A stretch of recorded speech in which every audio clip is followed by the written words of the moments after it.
Gotta sign in Twitch real quick.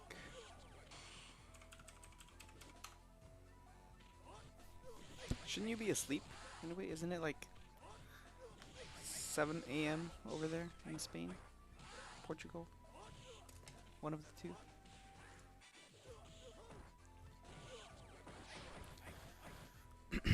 Okay. Hopefully you can hear me. And,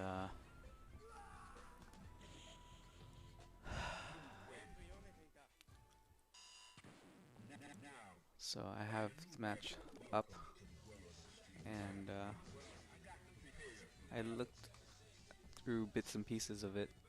And, we'll just start from here. I noticed some things already. But, let's just start here. So, okay. So you see how that thing that a lot of twins do, which is jump dive into another jump, right there, and then another jump. Um, Generally, you don't want to do this, and generally, um, you want to punish people who do that. So, as you can see, he did standing medium kick, and I think there have been times where you did stand jab when he did it.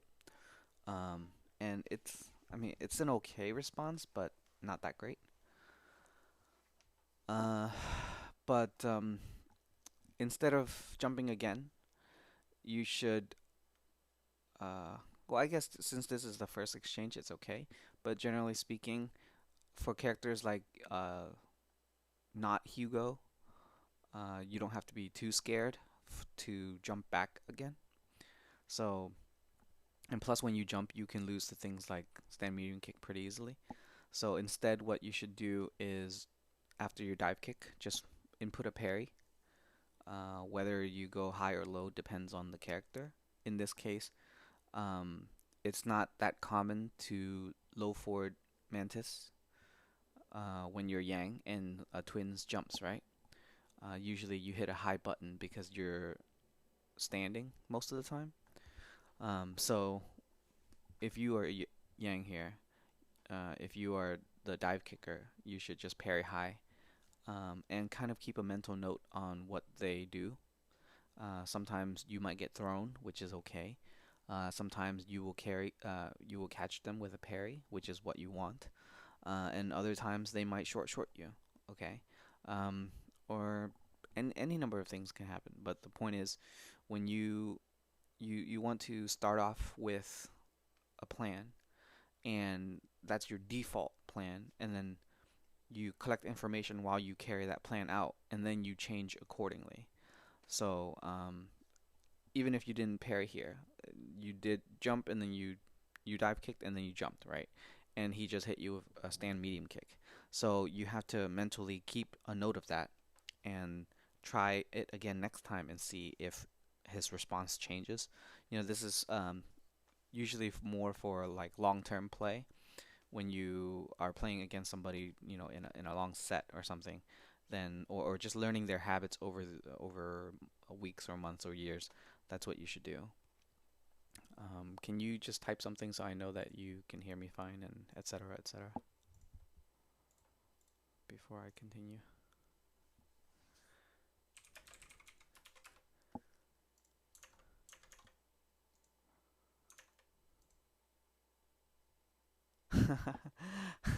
Hi, Hal.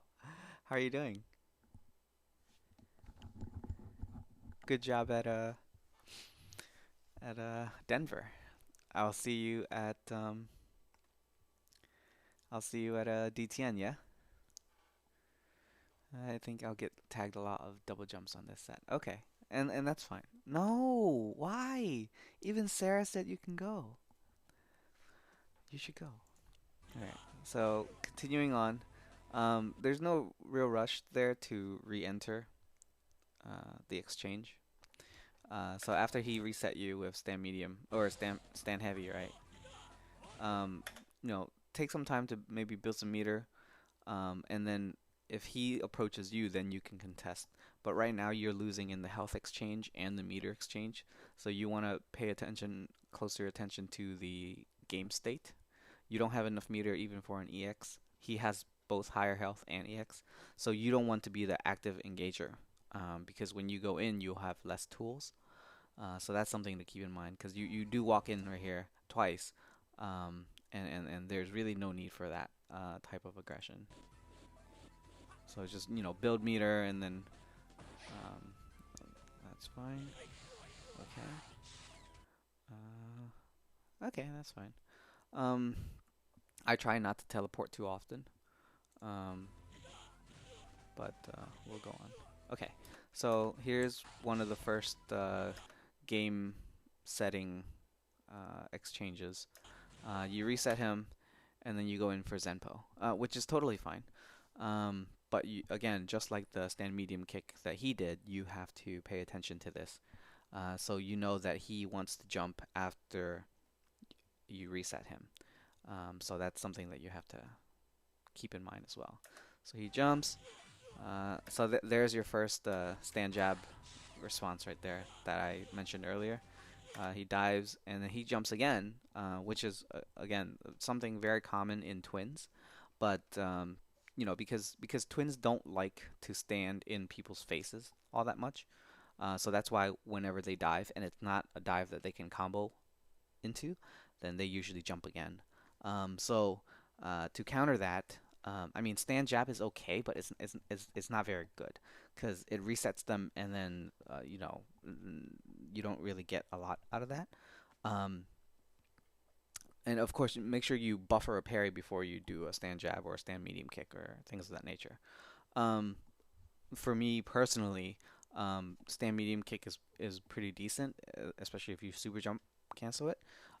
But if you are looking for this situation, you can let them neutral jump and you can walk right under them, and you can go low or stand medium to Mantis. So I think that that is a pretty good thing to do, because most of the time when they neutral jump, they are not ready to dive kick in the opposite direction. So they're not going to be escaping all that often, because they expect to still be on the same side, but that's not the case. No, because if you know that it's gonna come, you can just hold forward and walk right underneath. Um, but again, that also takes some some paying attention to. But even if you don't do that, if you're just a patient player and you get hit or block the first dive kick, but it's a messed up dive kick for him, and he jumps again, and then he does a short, does a short dive kick the second time around, which is very common in Yun and Yang. You can pay attention to that, and you can just tap forward, um, and launcher him, and then get your combo, and then reset pressure.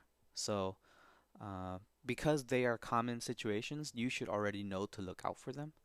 But the reason why I point out about walking underneath is because you want to have a few options available to you to explore, um, because you don't want to respond with the same response the entire time. Which earlier when I was just kind of skipping forward, I saw that this stand jab is something you do very often, and it can get exposed very easily because remember earlier I said if you dive kick, you should just parry when you land. So when you if he does that, you just gave him a lot of damage. So beware of stand jab. Against twins, if you land crouch, medium kick, jab, slash, what slashes do you do after? Um, Usually I do jab, jab, fierce, um, or if I'm like really concentrating and really trying to confirm the jab, then I'll do jab, fierce, fierce, assuming it hits.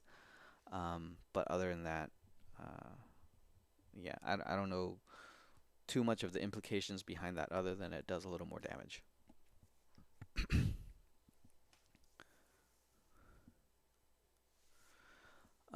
But yeah, if he's right in your face, you can definitely walk under. I'm almost positive of it. But moving on. So, so as you can see, your stand jab doesn't really go anywhere. It pushes him back into the corner, but you can't make anything out of it. You know, it's just that's it. Um, and even though you have the corner pressure right now, because uh, Yang is so mobile for him as well as for you, you can't really convincingly keep him grounded too much. That would require a lot of precise pressure in terms of just making him block. Because the moment you don't have that meaty type of timing, then he's free to jump. And I know that it's going to be a very mobile game for both of you. So keep that in mind. Like, especially when you're playing online, you don't have that reliable timing to get all of the situations where you can apply pressure to keep him grounded. So it's tough, you know. So resets are not as great unless you can time your meaties. So he jumps out, which is fine. But as a general rule, no matter who you're playing against or who you're playing with, usually when you put somebody into the corner, you one of the things you have to prepare for is when they want to jump out. Especially twins, they have a pretty nice jump, so they're gonna want to jump out pretty often. So anticipate for that. Have a response ready so that you can either chase them or just you know um, block their attempt. So he gets out and then he reverses the momentum.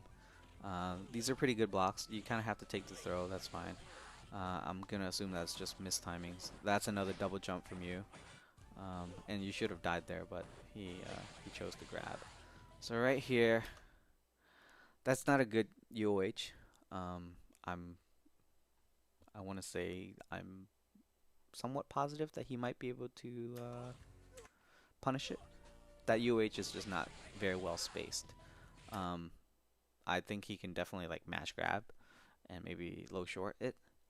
Um, but you get the Zempo and hmm. So what I would have done instead after you put him in here is you space yourself better.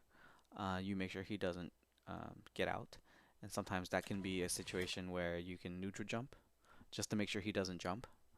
Because if you neutral jump, you can just kind of whiff jump fierce or jump roundhouse, and of course, that type of commitment he can just raw super you, but that would be pretty bold of him to raw super you there. Um, right, but the point is you want to make sure that you can cover that base.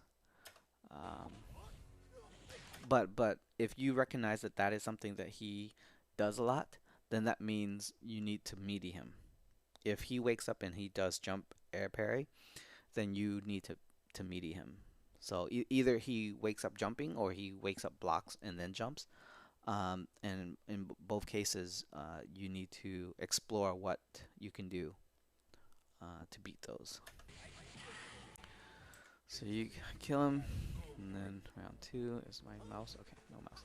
All right. So here um, going back to the whole game state situation, you're up around, but you barely have any meter, and he has meter. So in round two, you don't have to be the one to initiate. You can just kind of play control while you build meter, and that's usually my preferred method. Uh, if you are to be the aggressor, then you need to be a better aggressor than they are a defender. But unless you're pretty sure of that, then you should try to build some more meter while you anticipate what they want to do coming in so that you can respond appropriately.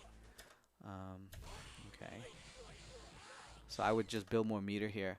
Um, the reason why I don't like teleporting that much is because aside from some knockdowns, um, are not like this is not uh, a knockdown where you can have a very safe teleport where you can recover in time. Because as you can see, he can challenge whatever you got going next. Um, so in a situation where you slashed him into the corner there, I would just either dash up if I want to close the distance, or just build more meter. And if you build more meter, he's in the corner, you're out here, you're kind of controlling the space. Um, but if you teleport in, you are forcing yourself to do something. In the same way that you're forcing him to do something, so it's kind of chaotic. And you generally don't want to play too chaotic of a game. Um, with a character. Well, I mean, you can play aggressive, but not chaotic. Those are kind of two different two different train of thoughts, or what I'm trying to say. Two different. They're nuanced. There's a difference between a chaotic situation and being the aggressor. The reason why you don't want to be so chaotic is because the math doesn't work out to where it's very favorable for Yang to do so. Uh, for instance, a chaotic Makoto would have a higher success rate than a chaotic Yang. Especially, I mean, it changes depending on who the character you're facing against. But in a situation where it's just a mirror, then the chaos is higher. So you want to play more control, especially when you have the corner. So a non-chaotic offense is more like um, more controlled.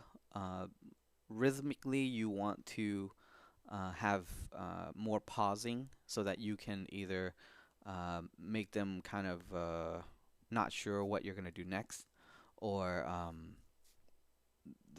just giving yourself more time to process things. Um, Well, something I realized recently because of Kang and watching more footage by others is dive kick after knockdown near them, but not point blank. Seemed really good. Yeah, I mean, there's different ways to close distance, but that's not to say you want to close distance all the time.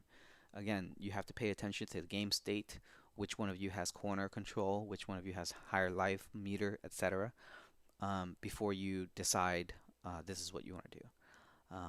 And I'm actually surprised that Crouch Medium beat that Crouch Short. But the reason why the reason why I don't recommend that teleport is because going back, you force yourself to act afterwards, right? Um, and generally speaking, you don't want to put yourself into a situation where you have to guess. Even though you're the aggressor here, you have to choose to do something, which is you're not directly guessing, but you're putting yourself into a situation, into a formula where guessing is involved. If not directly by you, indirectly by you, which is directly by them. Does that make sense? Because he sees you teleporting in, he knows you're going to do something, but he doesn't know what. But in that moment, he has to guess what you're going to do next. And so he's going to do something in response to that, which is in a way indirectly making you guess. It, does that make sense? Like I know that's kind of like maybe flipping the language a little bit, but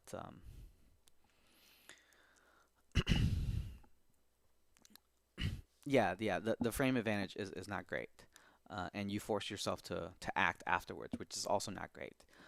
Generally speaking, you don't want to combine two things into one.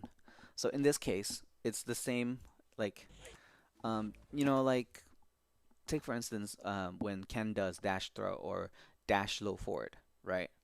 Um, you can look at it as a way of saying you're adding more startup frames to your throw, or you're adding more startup frames to your low forward, because you're essentially dashing, and that entire dash is a bunch of frames, right? A bunch of animations, and then you low forward. So that just turns it into a really slow low forward with range. It's kind of a silly way to think about it, right? But that's what it is. So in this situation, you teleported and then you did low forward, which is just a really long low forward, right? Um, and so going back to the whole you want to take things more methodically, uh, and you want to have better pacing, it means if you teleport, you should pause after the teleport so that you can kind of prepare for what's to happen. You don't want to teleport and then go into a move because that's chaotic gameplay. And if you are trying to improve as a player, then you want to lower the amount of chaos in your play.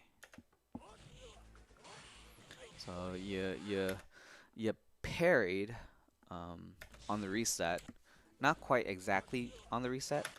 Well, close enough. That's not a really good thing to do. So I'm sure you did that subconsciously without thinking, right? But there's really no indication that tells you that's a good parry, right? Because he can go low forward Mantis, he can go high. Like Stand Fierce is one of the worst things he can do there, but he could just raw EX Mantis or whatever, like to as a mix up between low and high to punish parry guessers, right? But from your point of view, there's no reason for you to parry there, right? You can just keep blocking and recollect yourself because if you block, he's at a range where he's going to push you farther out if you block anything he does. Or you can just back jump after the reset, as long as you know that he's not going to hit you, right? So again, he hits you here. There's no reason for you to do that there. Um, yeah, AC Slayer gifted like 15 subs yesterday or something ridiculous the other day. So bad parry, don't do that. And here comes another. Um, Here comes another teleport into low forward, right? It hits him, but you kind of have to recognize that it's not the best play. So going back to one of the strategies of fighting games, once you pin somebody to the corner, you want to keep them in the corner.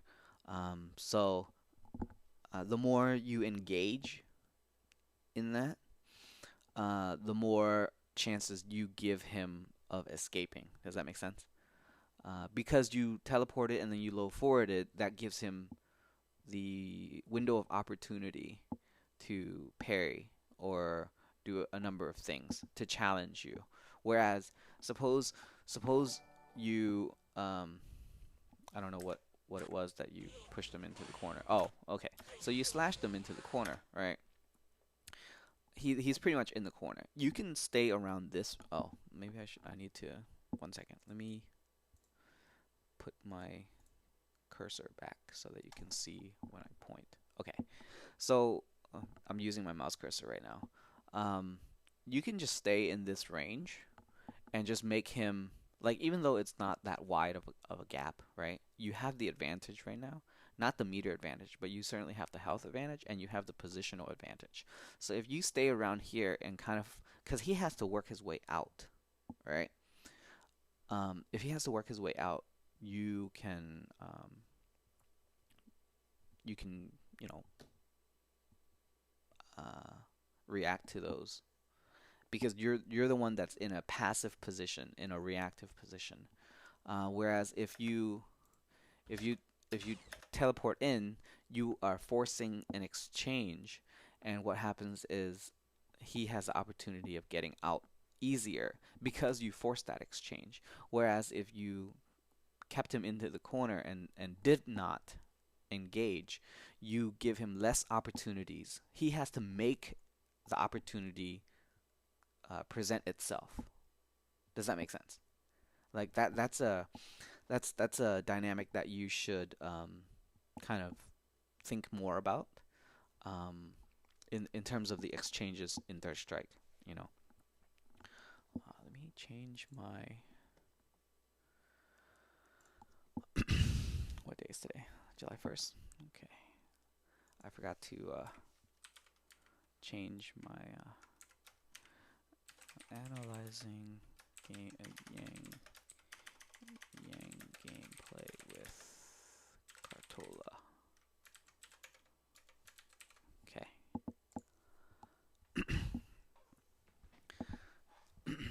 He jumps back a lot when cornered, and I don't know how to punish that properly. That's fine. But so again, the big concept here is exchanges and how n not forcing the exchange gives him uh, less. It basically makes him work harder to get out of the corner, and that's something that you want to do, generally speaking. Um, and I'm sure I'll point it out more as time goes along. This is a pretty standard yang pressure.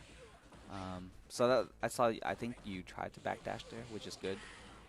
So this was all pretty standard. You can be aggressive at that point, simply because you have such a large life lead, right? So he should have been patient. He got hit once, right? He got sent to the corner. He woke up. He tried to challenge you, got hit, and then I guess it's hard to block the UOH, but basically he ate another one, and then he's jumping out a lot. And you saw you did neutral jump roundhouse um, before this one, which is fine. And that's one of the things you can do. It's actually one of the things that is very useful. Neutral jump, um, not that close, but a little farther out, like over here, to keep people pinned down into the corner. I'm losing my voice. Oh no. Drink some water.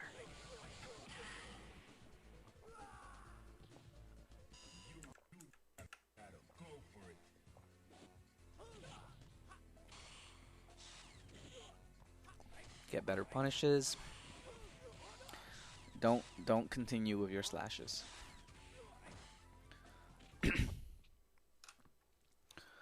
Okay. Mm, eh, let's watch that again. So you get thrown into the corner. He manages to teleport himself into it. Once you block this, you should back off.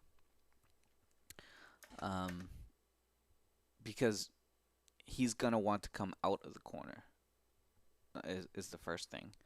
But also you need to back off because you were just in a flurry of exchanges, right? And you kind of want to give yourself some time to recuperate your senses a little bit, right? So after blocking that palm, I would just jump back here, and it would mirror his jump forward.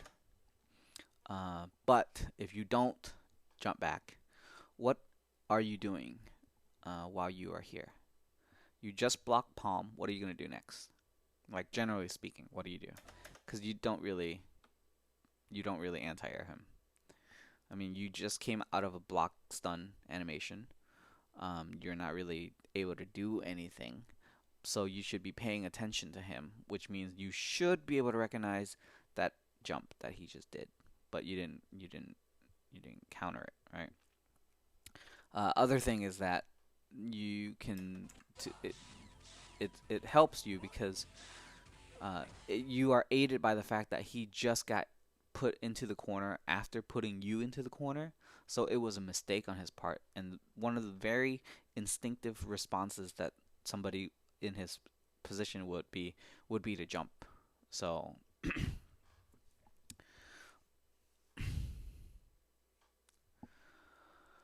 um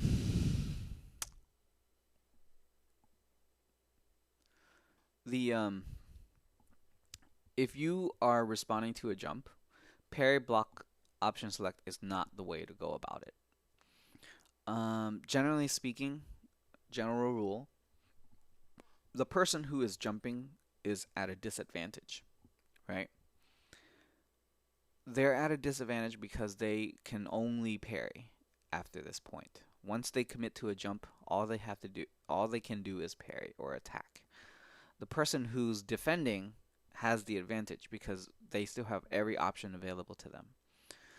But if the person who's defending chooses to parry the jump, then the person who is defending has essentially given up whatever advantage that they have in this situation. Always anti-air jumps with any number of responses, but never try to parry it. I mean, never is a really stringent word, but generally speaking, don't try to parry as a response to somebody jumping in on you, unless you made a mistake and you were not ready to anti-air him. Okay? Then block. Just some characters might be worth it to parry, but generally speaking, this particular situation not worth a parry. First of all, if you mess up, you lose corner control. He gets out of the corner. You also have less life than him at the moment. Um, just not a good situation to try to parry. So keep that in mind. If somebody jumps at you, anti-air them. Rule number one. And it could be any number of creative anti-airs. It's not just saying, oh, if you have a sure you can, sure you can. Effective anti-airs revolve around timing, different normals, specials, walking under, dashing under, walking back, and then low forwarding. All of those are anti-airs. Effectively, you are punishing their jump. This is still from him blocking the palm, and then he gets pushed back out, and then we're in the spot where uh, Ryu Kenden is going to want to jump out, and I had suggested that Cartola also jump back to kind of recompose himself. But because he didn't, he needs to be ready to anti-air, and then we're talking about anti-airs. So anyway, you walked under and you stand jabbed very late, um, and that was like 3 or 4 jabs right there. One, two. Oh, okay. I didn't rewind far enough, but that was like at least 3 jabs. Too many jabs. You gotta cut the jabs out. The jabs are not. Yeah, they're not good.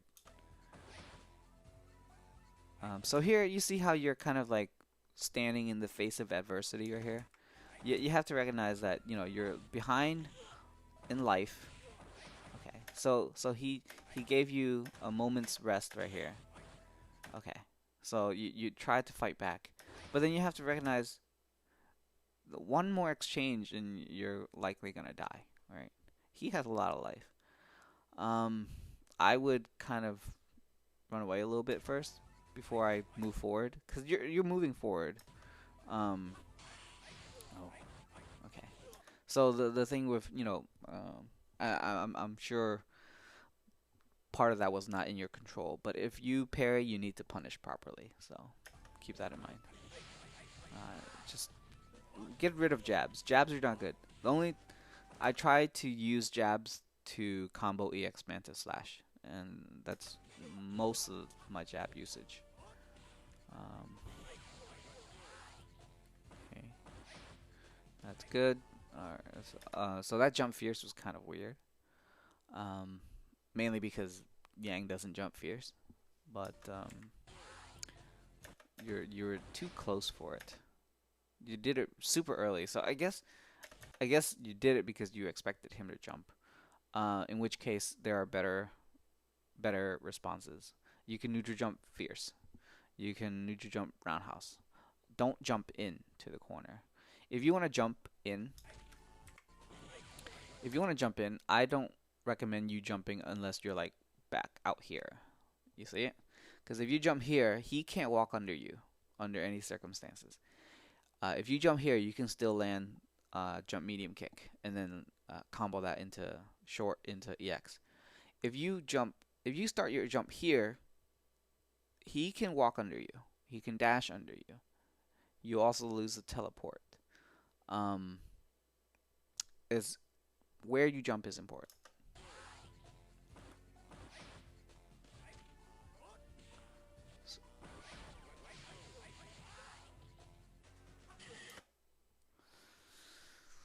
Um,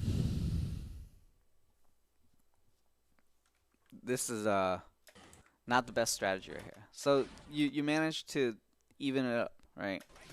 Um, Here, just go for a chip. Even if it doesn't work, go for it. Whether it's a low into Mantis or if it's a low into low or it's just raw Mantis, chip. Because how do I want to say it? If you force him, uh, like if you if you're throwing because you expected him to parry, right? But what you can do, okay, so right here you should recognize, oh, he has no life left. At that point, you need to position yourself far enough where you can hit him at the very tip of anything, all right? But you're not so far that he can breathe. You're far enough where you're not in danger of anything, but you can still hit him, right?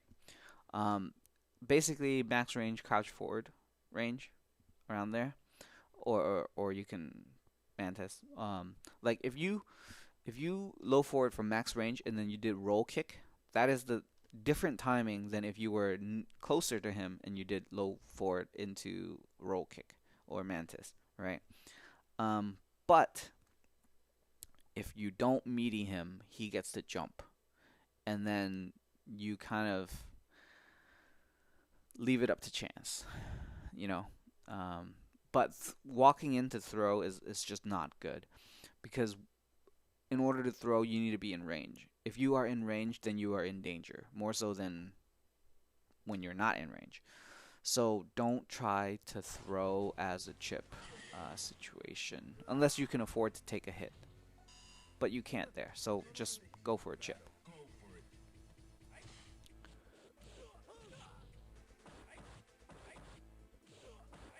So I haven't seen you Zenpo all that much. It's been a few matches already, and he's still pretty mobile. So it's maybe Zenpo's not going to be very effective right now, but you definitely need to challenge his jumping. Um, and he sort of does better jumps than you. I noticed that, especially in neutral jump situations. And you, like you said, you don't really know how to challenge them. So see, going back to my earlier comment about the teleport, right? After you corner him, don't teleport in because you force yourself to have to do something. And because you did that this time around, um, you just basically gave up your advantage. Well, um, luckily he didn't back throw you, but against a good player, you would have gotten back thrown, and then you were most likely gonna lose. Um, so that's something you have to remember. Um, in terms of Yang safety, uh, you're being too forceful right here. Um, so try your hardest to confirm EX. And confirming EX means you only activate the second slash if the first slash hits. Um, but after that, you can't attack again, especially against twins or anybody with a fast normal. Um, because I don't think you're that positive to do another attack on top of it because I don't know what the block stun of your slash would be. But for you to also add another attack on top of that, I don't think you have enough frames for it. So, um, yeah.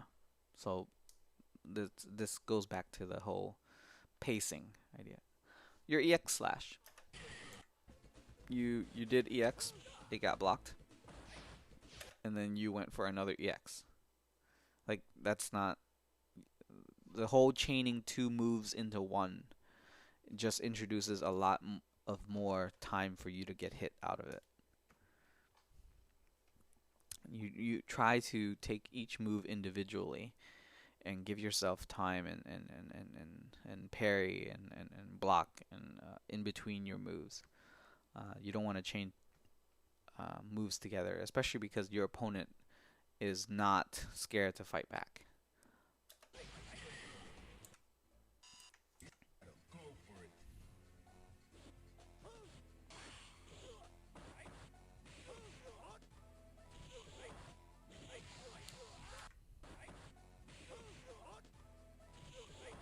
Yeah, this throw is a little weird.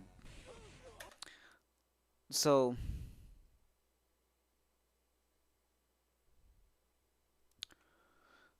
So after this whiffs, you can't really punish him.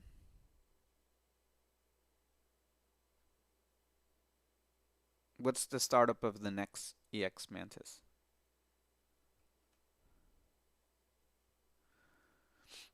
Is it 4?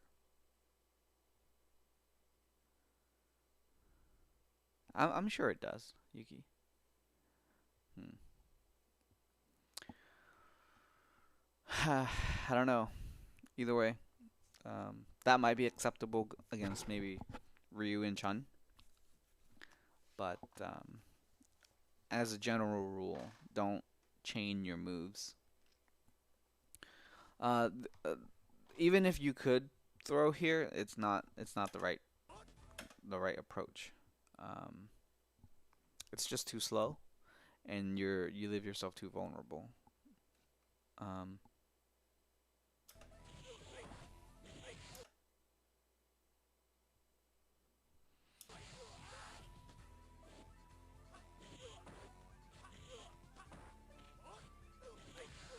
I think that's your first actual Zenpo.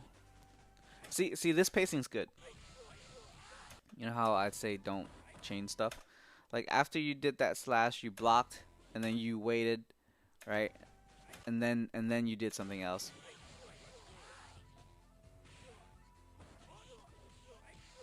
You see, like right there, that's another example of chaining things. After you wait, you immediately went in to throw. So, you're not respecting that you're vulnerable in that position. And again, you haven't really established to him that he needs to be blocking a lot. But even if you can throw, try to have a more effective throw. So that crouch jab was bad. Missed nice block. Missed the tech roll though. Nice block. All right, so don't hop kick in the middle of the screen. Yeah, it's just not. Yeah, your UHs, most of them have been pretty poorly spaced. They're not properly spaced. You can get punished for them.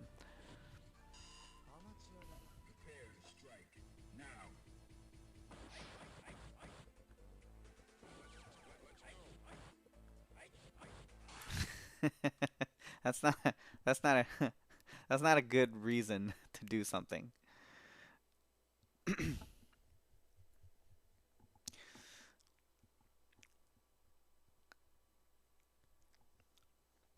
It depends on how the UH is spaced. But generally, if you block a UH and it's not like meaty, perfectly distanced, you can almost always challenge it. But depending on what you challenge it with, uh, the Yang will most likely down parry because your most likely response would be low short into Mantis. Um, so uh, if I were to play a twin and I UOH intentionally to mess up the range to try to bait you to want to counterattack, I would usually low parry afterwards. So like in that case, you should just block the UH and then do medium fierce fierce. Um, or just if you're close enough, stand strong instead of low short.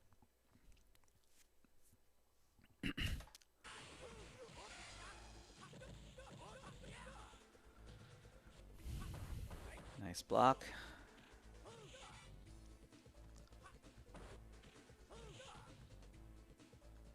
So you're even when you're engaging, you're not tight enough where he cannot challenge you. Because with an experienced Yang, they have less gaps in their movements, which makes it much harder for a person to challenge them when they are on the offensive.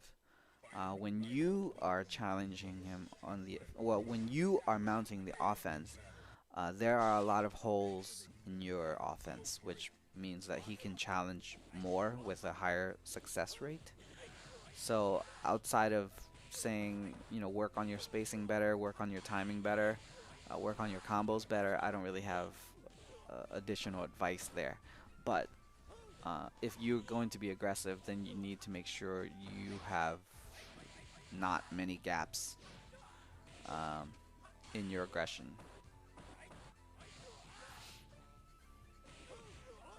See, like that should have been a meaty timing in general. Like if you have to chip somebody out, just do it meaty. Especially in this case because you have life to lose. But if you are waiting for them to he doesn't have a super. He can't wake up reversal you. So the more reason for you to meaty. And if he guesses right, like if he parries low and you went low, or if he parries high because and you went high, that's fine. Then, lucky guess. It could have happened either way. But if you don't take that shot, he gets a freebie.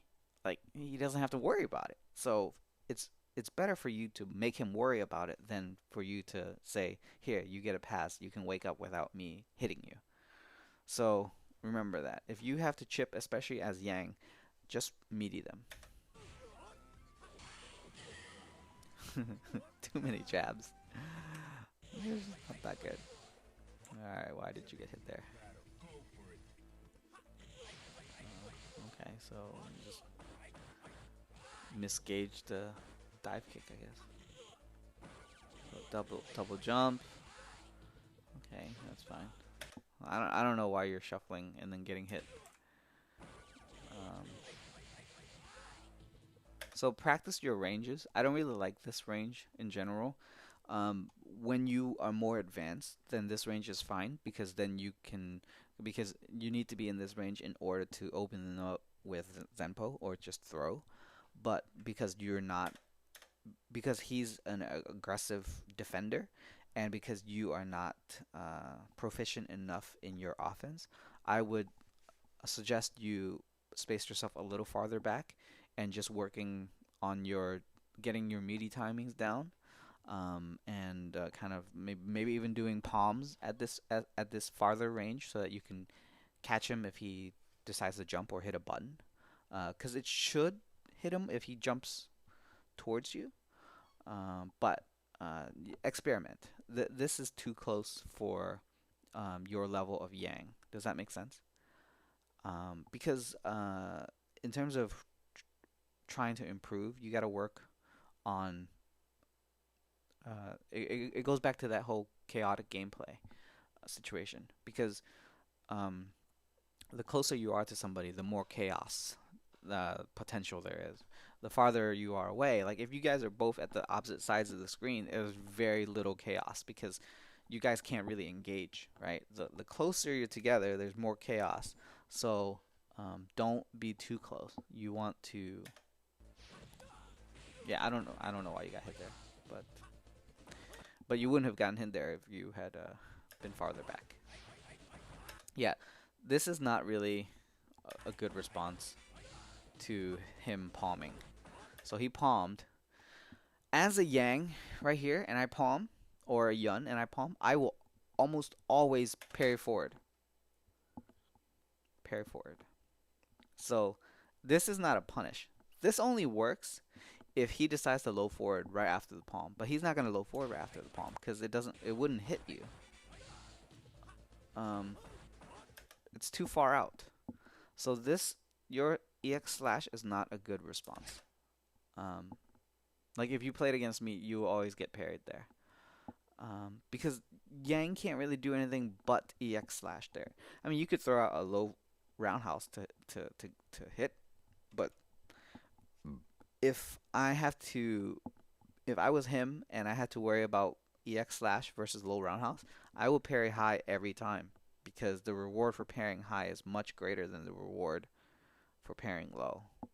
Or rather, the damage I sacrifice for parrying high if you went low is very low compared to if I went low and you went high. So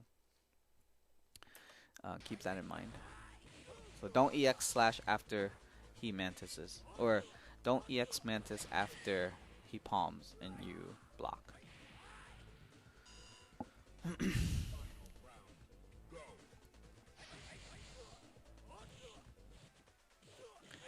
Shouldn't really get hit by that mantis at the start either. Okay. So I I haven't really seen you establish anything with short EX. So this situation right here, like if so here's something that I was supposed to talk to another person about, 'cause I was playing him and he was playing Ken, and he um he was just doing corner pressure with Ken, and I explained to him, or I alluded to the idea of questioning why you're doing something. Okay, and it'll apply to you too, because taking a step back, right? When you are applying pressure as Yang, you can either low forward Mantis, you can raw Mantis, you can Zenpo, or those are usually the three options. And then the rest is like harass with dive kick or corner control or whatever, right? But that's what Yang does. So suppose you no longer if you no longer do one option, right? So um, and the reason I bring this up is because you did a short here, okay? I have yet to see you do short mantis, right? So that's something Yang needs in order to continue to open somebody up, right? So if he has not had to worry about short mantis at this range, because he can't short too far out. You can't short too far out.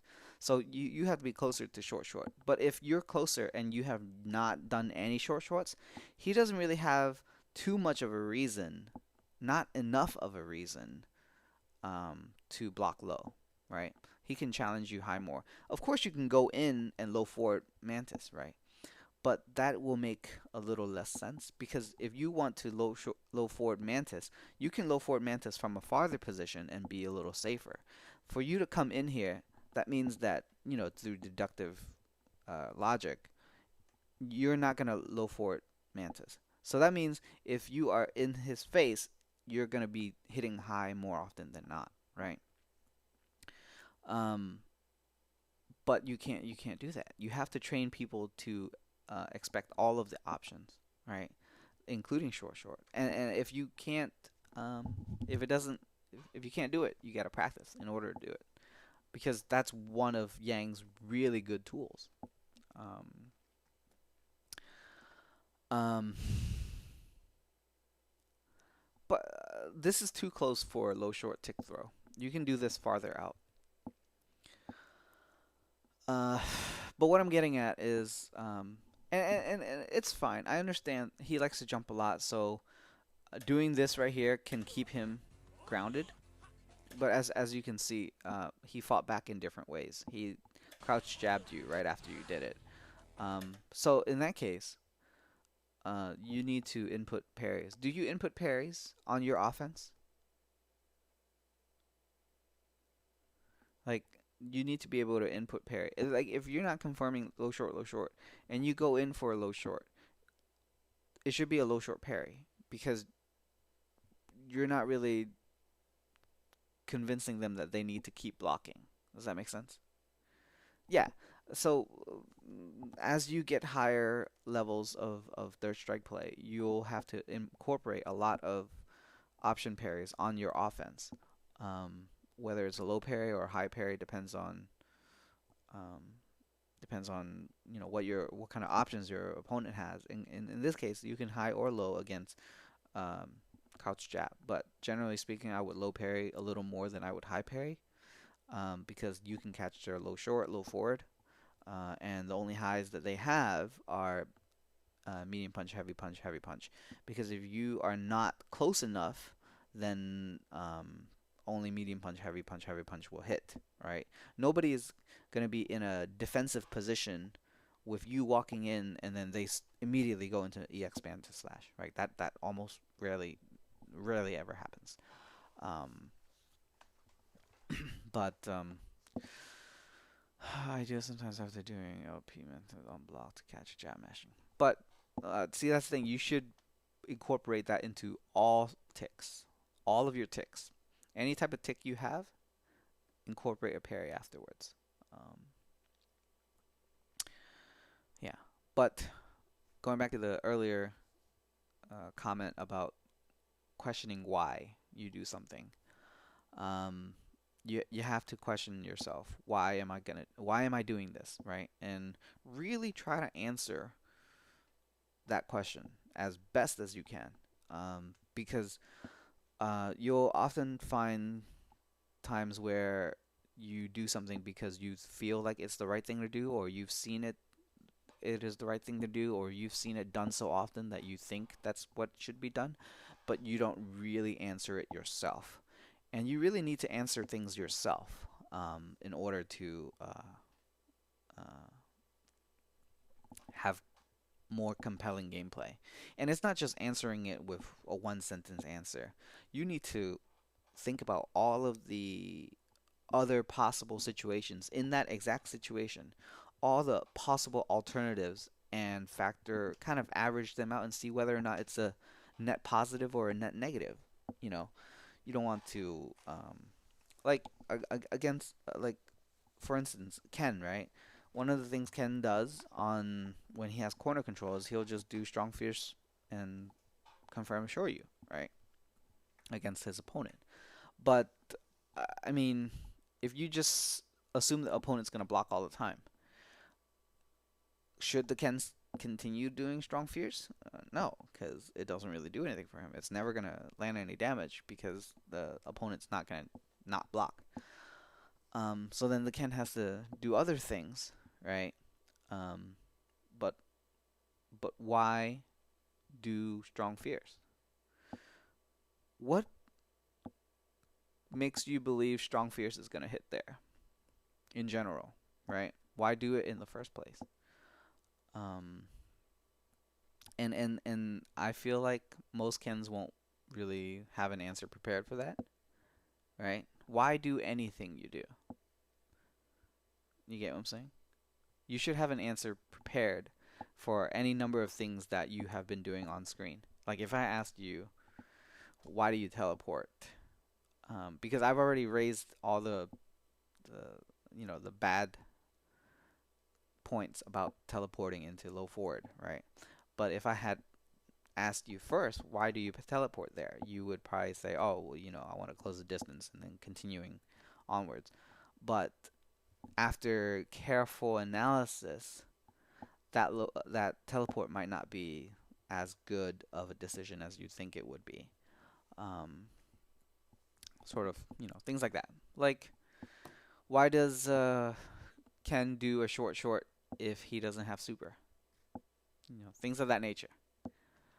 Um, and that's something that you really have to be able to answer, like, thoroughly. Okay.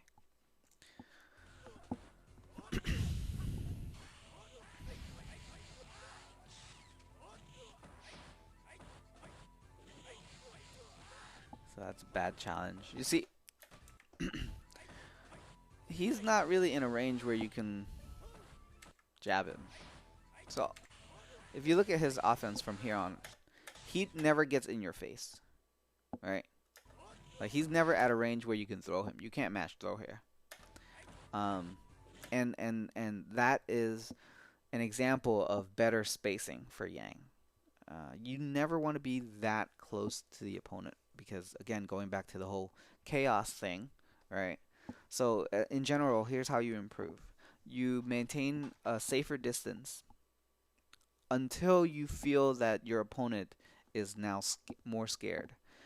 Uh, if they are more scared, they are not going to fight back as often. They are not going to jump as often. They're going to be blocking because you have trained them to expect an offense. In this scenario here, you should have been blocking, but you were challenging, right? So he doesn't have a reason to come in yet. But he has every reason to maintain that safer space and continue to attack you because you have not respected the fact that you should be blocking more. Does that make sense? So that is really bad roundhouse, but okay. Maybe he tried the Zenpo there. He probably tried the Zenpo there and got a low roundhouse. Um, but you see, after he recognizes that you are trying to fight back, he backs up because he wants to recollect calmness and get control of the situation. Because at that point you are fighting back, so he does not have control. So he was willing to just back off. Um, and you know that's a pretty good decision from him. Um, because now you really have to fight for it. Like you need to engage. He doesn't have to engage. If he times out 70 seconds later, he's gonna win. So you are the one that has to engage, which means he's gonna be the one to react to whatever type of engagement you choose. Um, so right here, he was content with blocking, and then he's kind of like, just keeping his composure a little bit, and he recognizes where he should challenge you and where he should not challenge you. Right?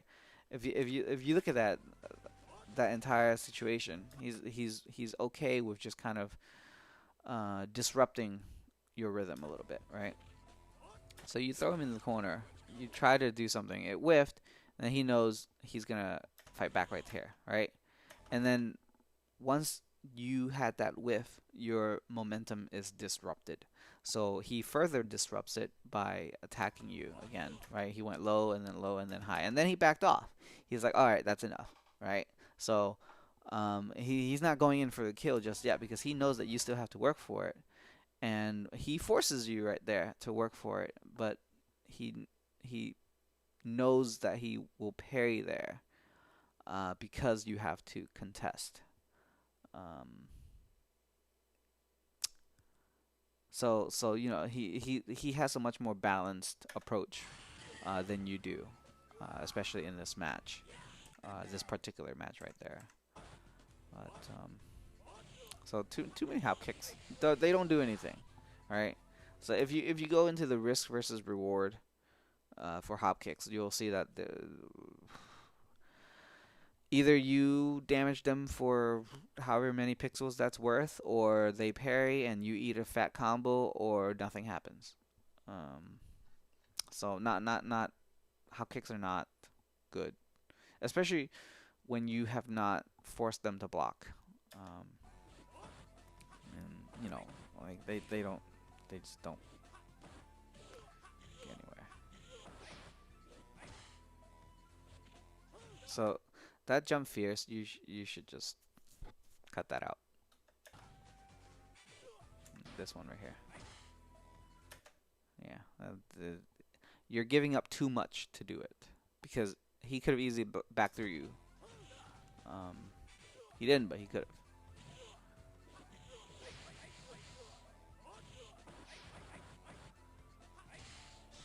That's not a good dive kick.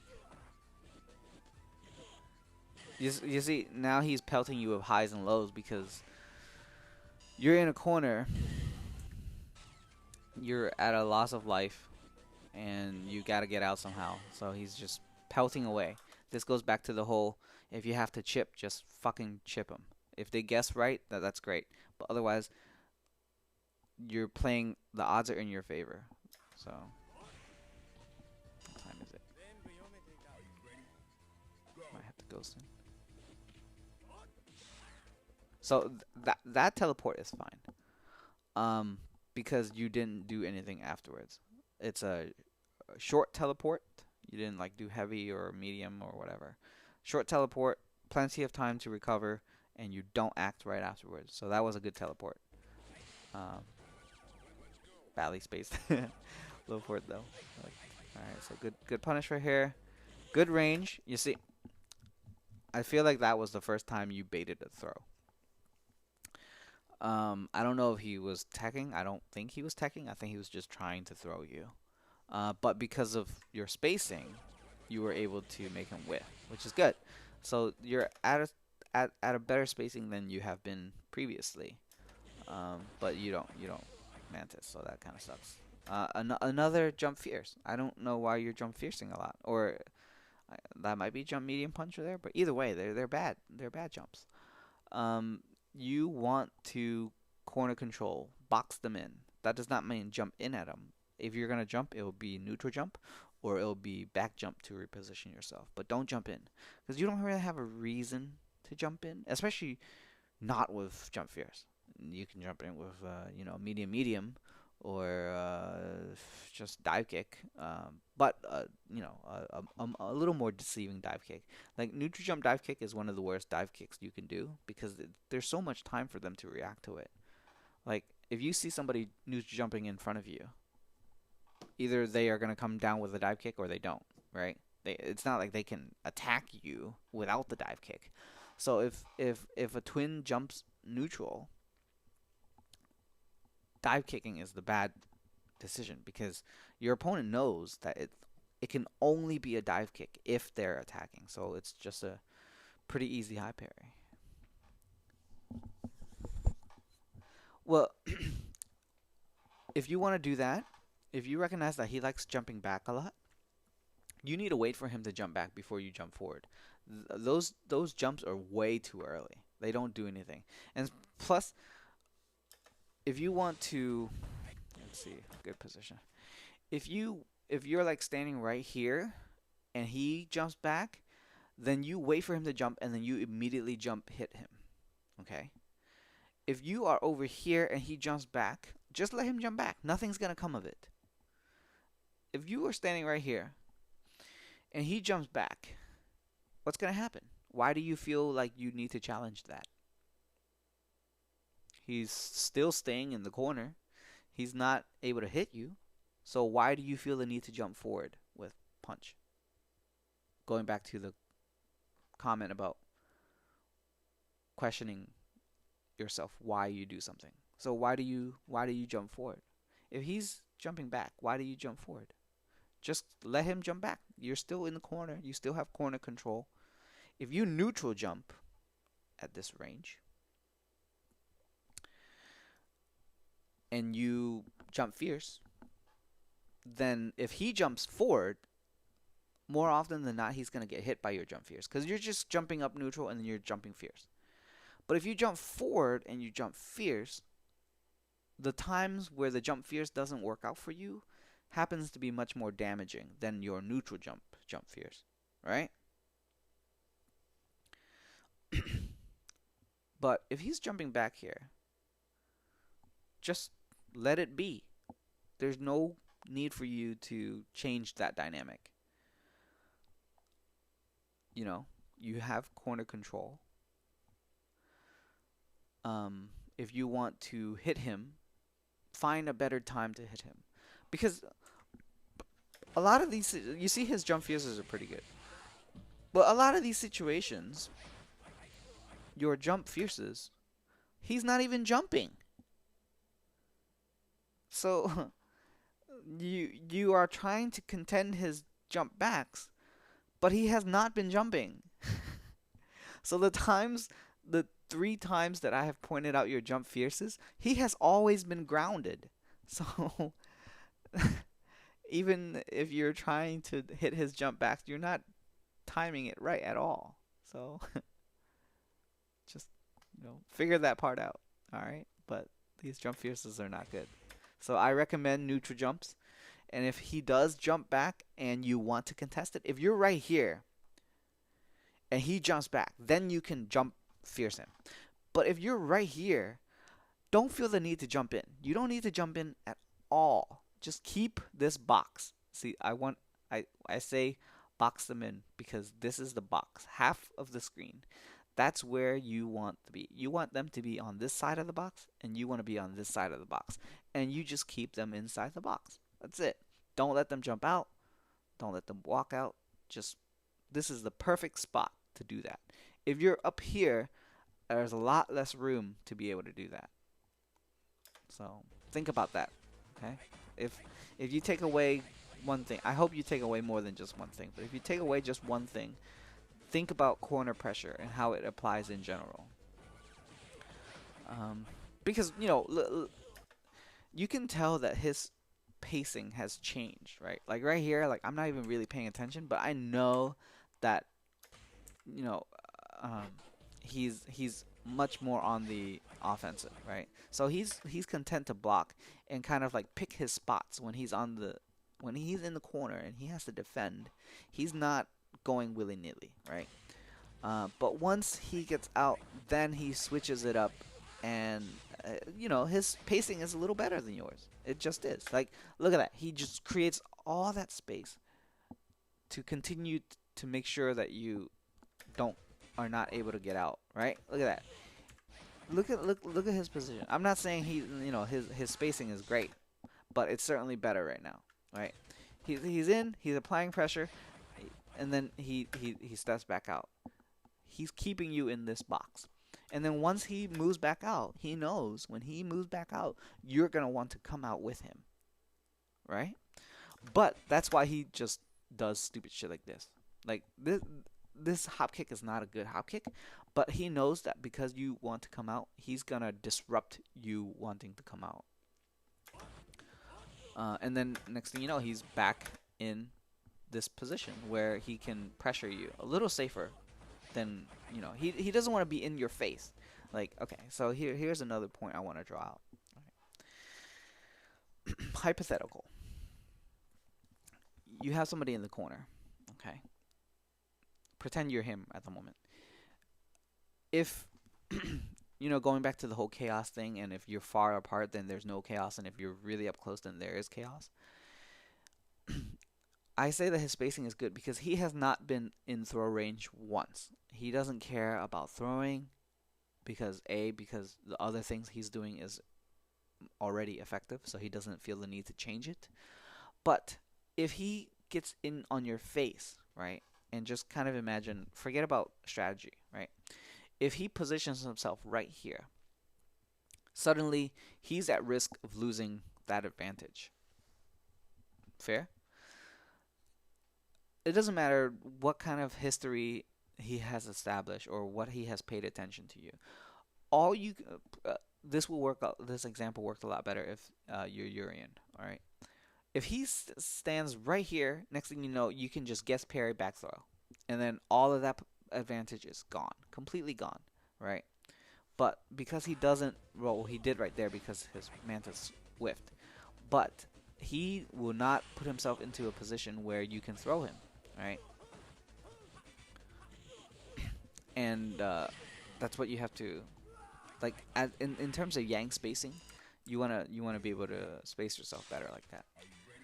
This is probably gonna be the last match I review, because there's we've already talked a good deal about general gameplay.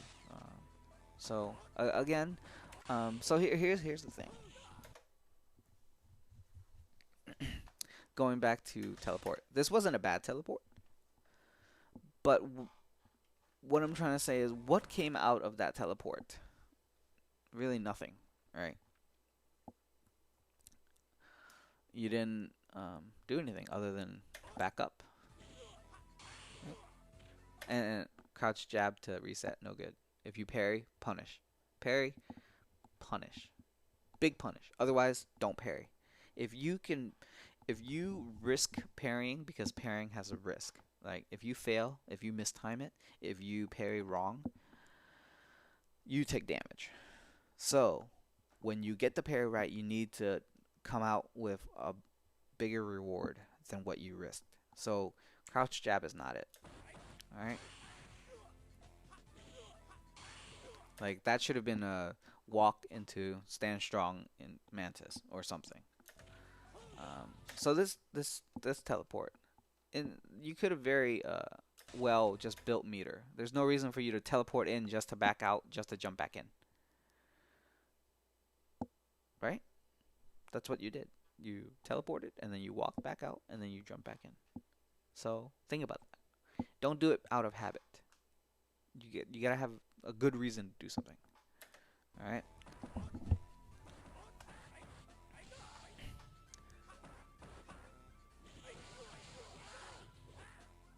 So like,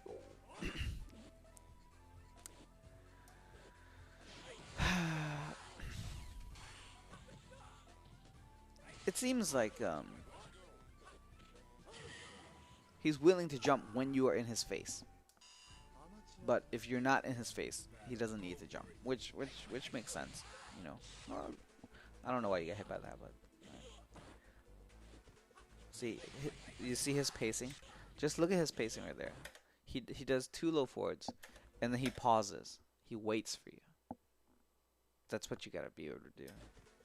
And then he does neutral jump just in case. Low forward, pause, neutral jump, fierce. Just because he recognized, oh, he hasn't done anything, so he's probably gonna jump here, right? And luckily you did short dive, so it whiffed, and you pegged him with that. But in terms of his game plan, it's a good game plan. Pauses. I would have did roundhouse instead of fierce that he did. But either way, he has to block after he lands. Like that's not a punish, right? He just fucked up.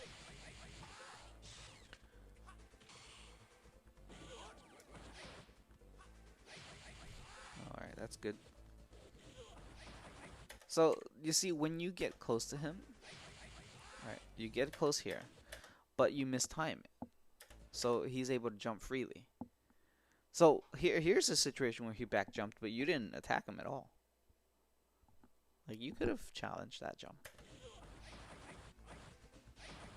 So your whole, when I say you have holes in your offense, that's what I'm talking about. Basically, gaps in your offense where the opponent can counter attack, and that's what's happening. Because he's content to block when you're far away, right? See, that's a good mix-up. Oh, just chip him. You gotta be more confident. You gotta be more confident. Just chip him. He almost lost. Okay. Yeah. So I'm just gonna end it there. I know it's an hour-long video, but I get the feeling a lot of it is just gonna be repeated. Like if I decide to go right here, I'm sure it's gonna be more of the same. Let's see.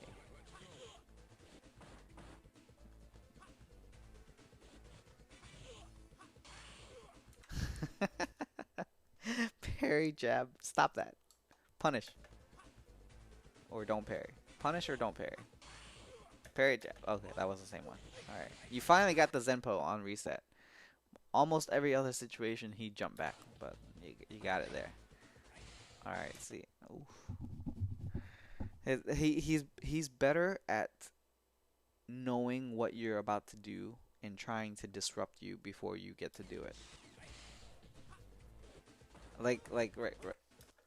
There's a difference between his palm right here. Right. Let me show you the difference. Alright, so right there, he knows that that's a relatively safe palm. Like, you would have to be looking out for that palm and then waiting for it to come out before you low forward him, right? And it has to be timed properly. So that's a good palm. Here, he teleports into you. That's not a good palm. It managed to hit, right? But you can't just wake up and decide you're gonna palm. Not a good palm. So even though it hit, you have to realize that's not a good palm. And then that's one of the skills you have to develop in assessing yourself, is that sometimes the results are not always the absolute result. Sometimes the result is just the variance of, and it's not the normal expectation. So a lot of missed timings. Your offense just has to be tighter. It's way too loose. Too loose and too gappy. Holy.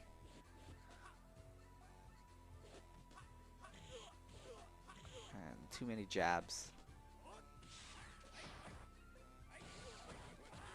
Oh, nice punish. Alright, what are we gonna do here? Okay, that's fine.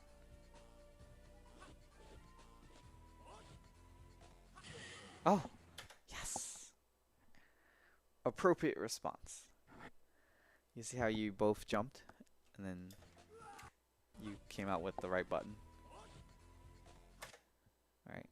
See that's a little better.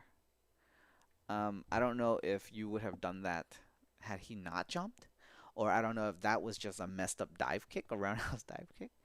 But if what I see is what you intended to do, then that was good. Um, but overall, just remember less chaos, better timing, better pacing, and ask yourself why. All right, and just go from there.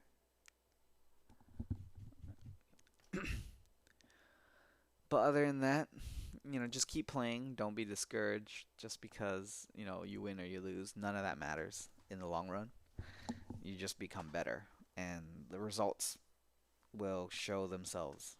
Like you don't have to worry about winning. You don't have to worry about losing. Like uh, Ryuken is just another person in your long path of getting better. All right. Um, yeah, and just keep playing. And we can play sometimes too. Um, anyway, I'm going to probably call it a night. I hope you enjoyed it. It's probably very rambly, so I'm sorry about that. But it'll be up if you need to rewatch this or something.